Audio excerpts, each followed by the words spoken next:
Hello my dear, कैसे हैं आप लोग। आशा करते हैं आप लोग बहुत अच्छे होंगे। स्वागत है आपका आज के वीडियो में। आज हम लोग बात करने वाले हैं तुलसीदास के पद की। तो आज के वीडियो में हम लोग जानेंगे तुलसीदास के इंट्रोडक्शन के बारे में, तुलसीदास के जीवन परिचय के बारे में, उन्होंने कैसे लेखन की शुरुआत की और कैसे शिक्षा प्राप्त की, इन सब बातों के बारे में हम लोग जानेंगे। तो चलिए शुरू करते हैं वीडियो। तो सबसे पहले बात आती है कि इनका जन्म कब हुआ था। तो तुलसीदास के जन्म की बात करें तो तुलसीदास का जन्म हुआ था 1543 ईस्वी में। और जन्म कहाँ हुआ था तो राजापुर, बांदा जिला है, राजापुर स्थान है और राज्य का नाम क्या है, उत्तर प्रदेश है। ध्यान दीजिए, यहाँ पे राजापुर जगह है, बांदा जिला है और उत्तर प्रदेश क्या है, उनका राज्य है। यानी उत्तर प्रदेश के बांदा जिला के राजापुर नामक जगह पर तुलसीदास का जन्म हुआ था। अगर बात करें इनके बचपन के नाम की, ठीक, बचपन के नाम की, या इनका कह सकते हैं आप मूल नाम क्या था इनका, राम बोला था। मूल नाम क्या था, राम बोला था। और इनकी माता का नाम क्या था, हुलसी बाई था, जिनकी मृत्यु जो है तुलसीदास के जन्म के कुछ समय बाद ही हो गई थी। बाद में इनके पिता आत्माराम दुबे की भी मृत्यु हो गई थी। इनके पिता का नाम क्या था, आत्माराम दुबे। अगर बात करें इनका विवाह किससे हुआ था तो इनका विवाह हुआ रत्नावली नामक एक कन्या से, ठीक, जो रत्नावली नामक एक कन्या से, जिसका विवाह के कुछ ही समय बाद इनसे क्या हो गया, विछोह हो गया, रत्नावली के एक झूठी फटकार के कारण, ठीक, पाठक। ठीक, अगर बात करें कि तुलसीदास के दीक्षा गुरु कौन थे, यानी कि किसने इनको दीक्षित किया था, तो दीक्षा गुरु थे नरहरिदास। नरहरिदास कहाँ के रहने वाले थे तो सुकर खेत के रहने वाले थे। ठीक, अगर बात करें इनके शिक्षा गुरु की तो शिक्षा गुरु कौन थे, शेष सनातन थे। और यह कहाँ के विद्वान थे, काशी के विद्वान थे। काशी के बहुत ही जाने माने और प्रचंड विद्वान थे। जन्म के कुछ ही समय में इनके माता और पिता दोनों की मृत्यु हो गई थी। तो ऑब्वियसली इनको किसी और ने पाला पोसा होगा। तो इनको पालन पोषण करने वाली दासी थी और उस दासी का नाम क्या था, चुनिया नाम था। एग्जाम में क्वेश्चन पूछा जाता है कि किस दासी ने तुलसीदास का पालन पोषण किया, तो चुनिया नामक दासी ने। अंत में बात करते हैं इनके मृत्यु की। तो इनका मृत्यु हुआ था 1623 में। यहाँ पे 1583 नहीं होगा, क्या होगा, 1623। ठीक है, ध्यान में रखिएगा, 1583 मिस प्रिंट हो गया है। तो यहाँ पे होगा, इनकी मृत्यु हुई थी 1623 ईस्वी में।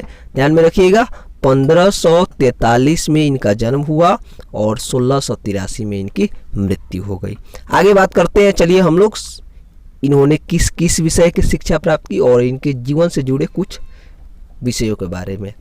तो इन्होंने किन किन विषयों की शिक्षा प्राप्त की थी, तो इनके शिक्षा के विषय थे चारों वेद, षड दर्शन यानी कि 6 दर्शन शास्त्र, 4 वेद होते हैं, आपको पता होगा।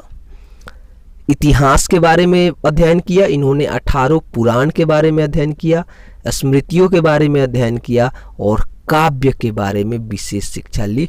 और यह इनकी टोटल शिक्षा जो थी कहाँ पर हुई, काशी में हुई। और कितने सालों तक हुई, लगभग 15 साल लग गए। यानी 15 सालों तक काशी में इन्होंने शिक्षा प्राप्त की। किन किन विषयों के बारे में, चारों वेद, षड दर्शन, इतिहास, 18 पुराण, स्मृतियों, काव्य आदि की शिक्षा। ठीक है, याद रखिएगा, इसको एग्जाम में पूछ सकता है। चलिए अब कुछ इंपॉर्टेंट पॉइंट्स है जिसको आपको याद रखना ही चाहिए।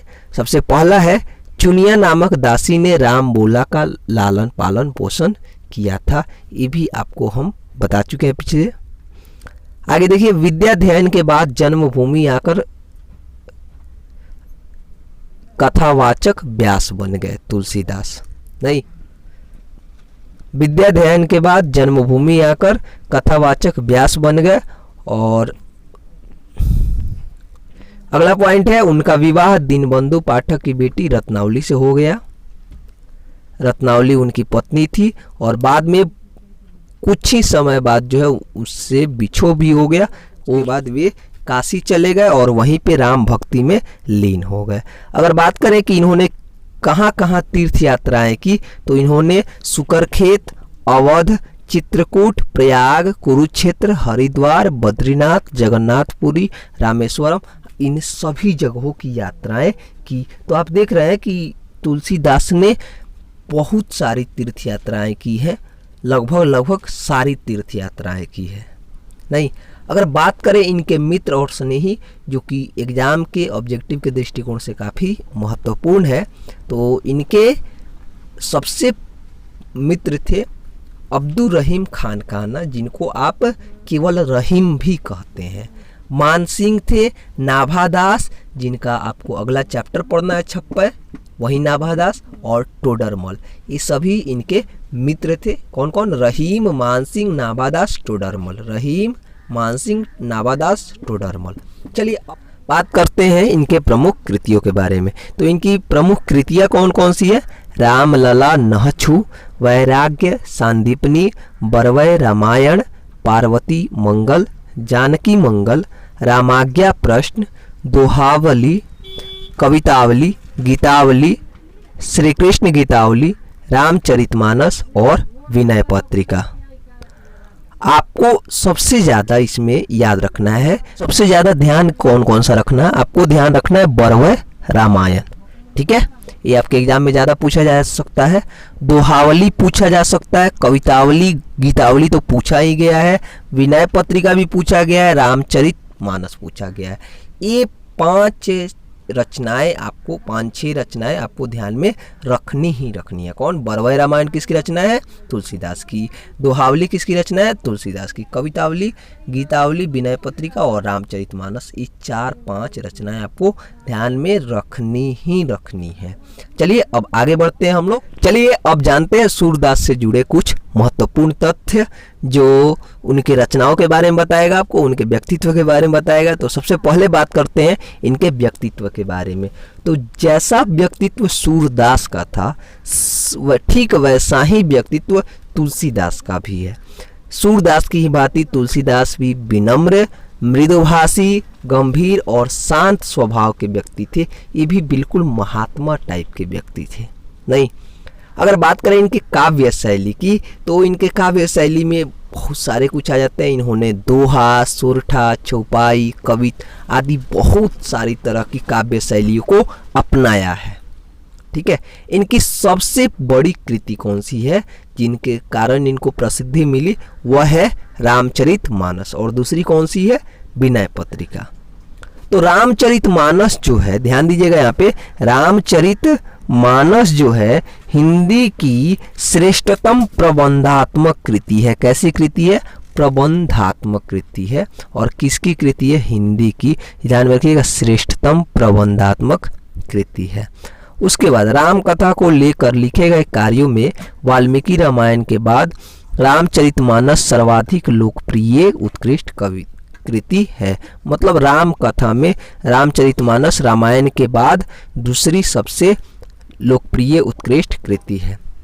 तीसरी बात, गोस्वामी तुलसीदास को वाल्मीकि का अवतार माना जाता है। क्यों?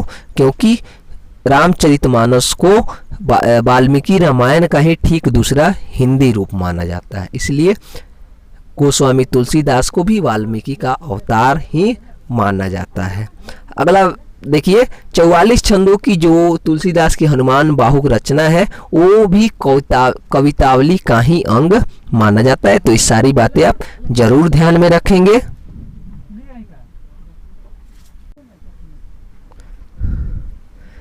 चलिए अब बात कर लेते हैं हम लोग तुलसीदास के प्रमुख साहित्यिक भाषा की। तो इन्होंने 2 भाषाओं में रचना की, एक अवधी और दूसरा ब्रज भाषा। अवधी में सूरदास के जितने सारे प्रबंध काव्य हैं, ये सारे के सारे अवधी में मिलते हैं। और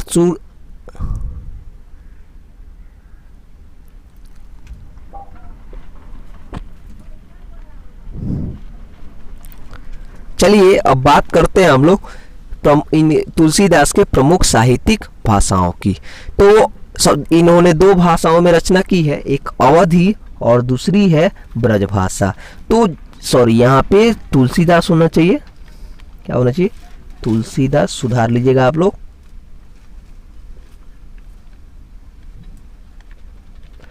तो तुलसीदास के जितने सारे प्रबंध काव्य हैं सारे के सारे किस भाषा में है, अवधी भाषा में है। और तुलसीदास के जितने सारे गीति काव्य हैं सारे के सारे ब्रज भाषा में। एक बार फिर से रिपीट कर रहे हैं, तुलसीदास के जितने सारे प्रबंध काव्य हैं सारे के सारे अवधी भाषा में, और तुलसीदास के जितने सारे गीति काव्य हैं सारे के सारे ब्रज भाषा में हैं।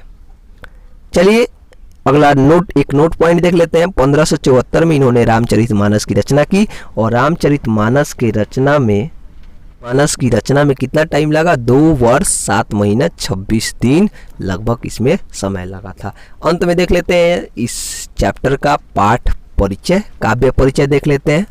चलिए पाठ परिचय देखते हैं। तो प्रस्तुत दोनों पद तुलसीदास, यहाँ पे सूरदास नहीं होगा, क्या होगा, तुलसीदास रचित विनय पत्रिका काव्य कृति से ली गई है। ठीक है, यह दोनों पद जो लिया गया है कहाँ से लिया गया है, विनय पत्रिका से। उसके बाद विनय पत्रिका की रचना के पीछे कवि का उद्देश्य कविता रूपी पत्र के माध्यम से अपनी दीनता, पीड़ा, व्यथा को प्रभु श्री राम के चरणों में पहुंचाना है। ठीक, अगर बात करें कि प्रथम पद में कवि क्या कहना चाह रहे हैं, तो प्रथम पद में कवि माता जानकी द्वारा अपनी विनती प्रभु श्री राम के चरणों में प्रस्तुत करना चाह रहे हैं, और दूसरे पद में कवि अपनी दीनता का वर्णन करते हुए उस समय के भीषण दुर्भिक्ष की काल को चित्रित कर रहे हैं, यानी प्रभु को बता रहे हैं। तो विनय पत्रिका नाम ही है विनय की पत्रिका, यानी प्रभु को किया गया विनय, और उसी विनय पद को जो है एक पत्रिका के रूप में संपादित किया गया, जिसको हम कहते हैं विनय पत्रिका। तो आज का वीडियो यहीं पे समाप्त करते हैं। आशा करते हैं यह वीडियो आपको पसंद आया होगा और समझ में भी आया होगा। चलिए मिलते हैं फिर अगले वीडियो में। इस वीडियो में रहने देंगे बस इतना ही। बहुत बहुत धन्यवाद। वीडियो पसंद आया हो तो लाइक कीजिए, चैनल पर नए हो तो सब्सक्राइब कीजिए, और अपने दोस्तों के पास शेयर जरूर करें। बहुत बहुत धन्यवाद।